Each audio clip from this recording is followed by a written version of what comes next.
This is problem 1-64, it's on page 42. The basic barometer can be used to measure the height of a building. If the barometric readings at the top and at the bottom of a building are 675 and 695 millimeters of mercury respectively, determine the height of the building. Take the densities of air and mercury to be 1.18 kilograms per cubic meter and 13,600 kilograms per cubic meter respectively.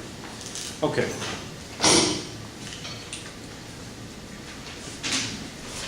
Let's sketch the building off to the side. This is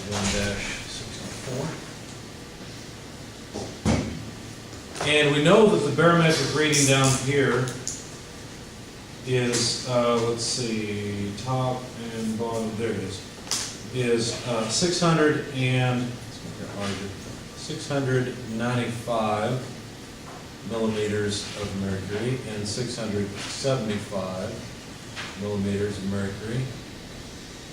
Okay, and let's see, we're told that the density of the air, average density would be 1.18 kilograms per cubic meter, and the density of the mercury used in the barometer is 13,600 kilograms per cubic meter. So anything else of interest? I think that's it. So we're supposed to find the height of the building. Oh, what does the 695 millimeters of mercury mean? What's that all about?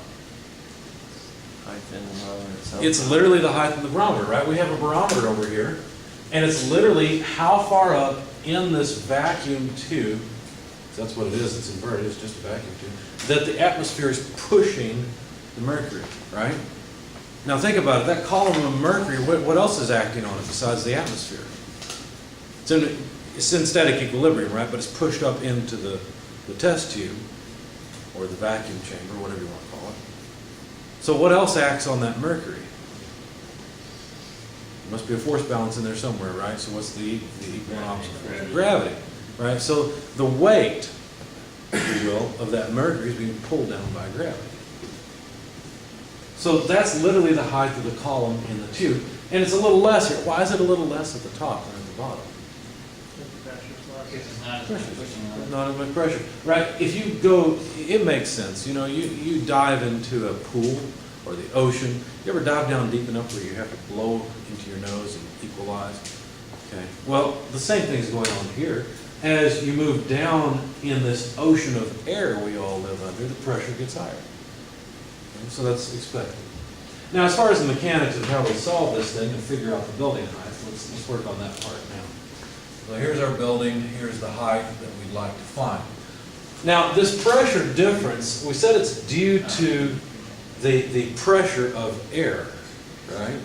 So the reason the barometer has a different pressure is because the air has a different pressure, right? It's just measuring the air pressure effect. That's all the barometer is really doing.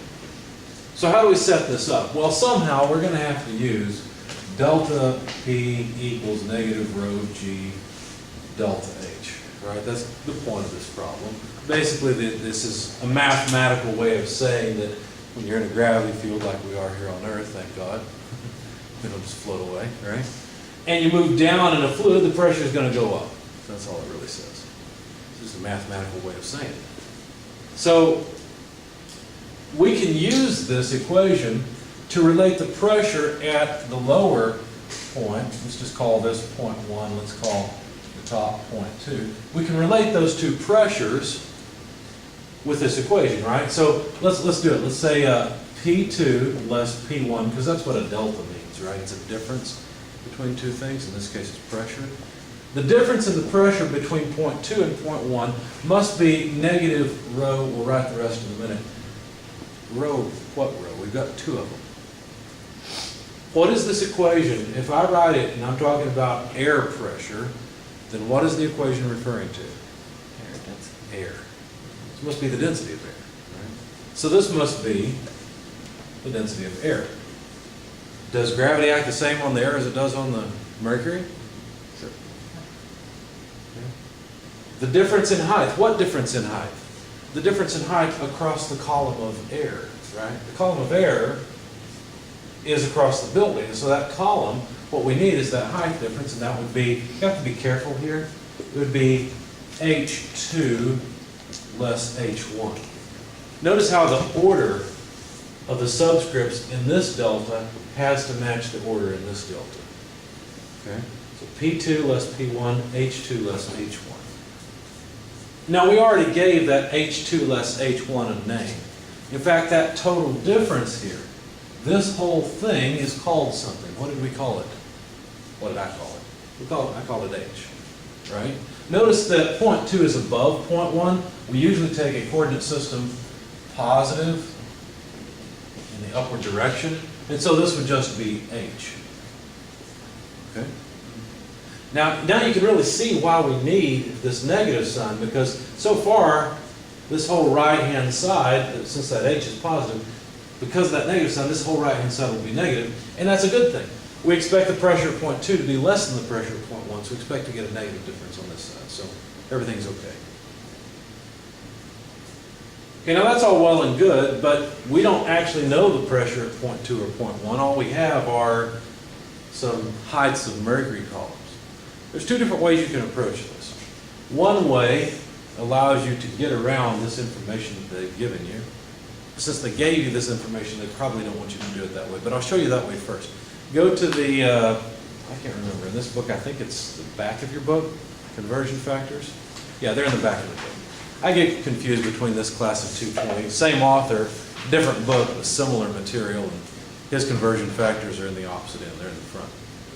So they're in the back. So if you look under the pressure area, look under the dimension of pressure, on the very back cover. Do you see a conversion factor to take you from millimeters of mercury to something that you can actually work with, the pressure unit? Because millimeters of mercury, what literal dimension is millimeters of mercury? It's length, right? It's not pressure, it's length. It's literally the height of the mercury column, right? That's what it is. So we need to somehow convert it into a pressure. Okay? Now, fortunately, it's under the pressure dimension, even though it's not really a pressure, and we can convert it. So how do they, since it's actually a length, how do they convert it to a pressure? Well, what they do is they do this. Pressure equals rho GH. Same equation, different application because it's a different fluid. Okay? Now, this is the barometer equation, okay, at least the way I've written it. Because notice there's no delta P, there's no delta H. This H really is a delta H, it's just the height of the mercury column. And I've already taken care of this delta P because one of the pressures is going to be 0. Because the pressure in the top of this barometer over here, we already know is 0, so why write it? Okay? So now, since this equation, I've just given you a hint. What fluid does this equation refer to now that mercury, right? So this is the pressure of the mercury. Let's say the pressure at point 2, for example, would be the density of the mercury times the acceleration of gravity times the height of the mercury column at 2. Now we got to be careful here because this H2 and this H2 must be different things.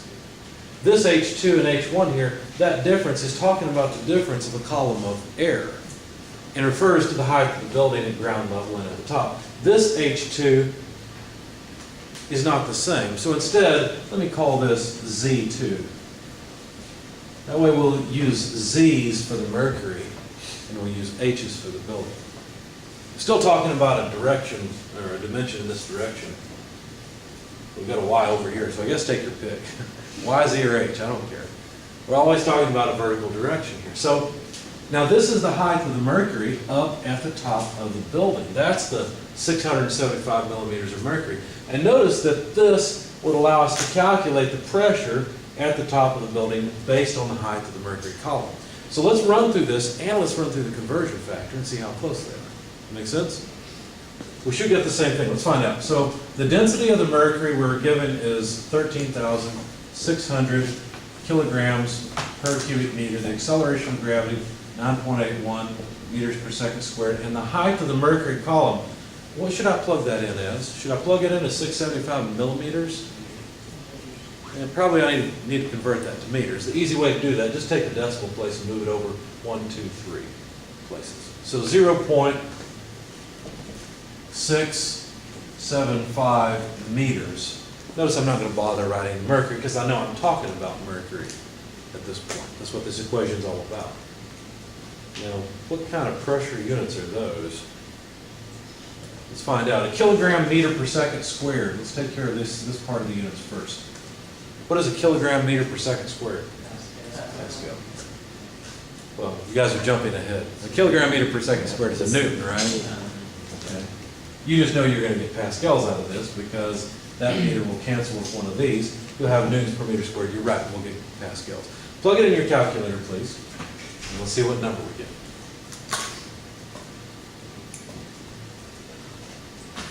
We got 90,055. I agree with you. 90,000, 56 since I'm going around. I mean, does the 56 really matter? No. Okay, and that is, well, it helps if I write 90,000 instead of 900,000. Let's try that again. Okay, so pascals. So of course we're going to go to kilopascals. That means that this becomes a decimal place, and you may as well just be reasonable here and do this. So 90.1 kilopascals. Okay, or so. Close enough. Now, in your book is a conversion factor to take you directly from millimeters of mercury to kilopascals. What do you suppose that conversion factor is? Look it up. Yeah, it's like 1.13334. Where do you think it came from? It's It's basically the density of mercury multiplied by the acceleration of gravity, or its inverse, 1, 2, right? So convert it. So what was the number? 0.133 kPa per 1 millimeter. Per millimeter of mercury. Yeah. So it's got a millimeter to meter conversion in it as well. So let's just multiply that, 0.133, by the 675. I get 89.775, so basically 90. Now, which one would you prefer? Which one's right? What do you think? The right one's the one I want you to know, right? Whatever gives me the most points on the exam.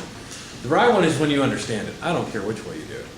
In my opinion, both of them are close enough. They're basically the same number. What I care about is that you understand the difference between this equation and this equation.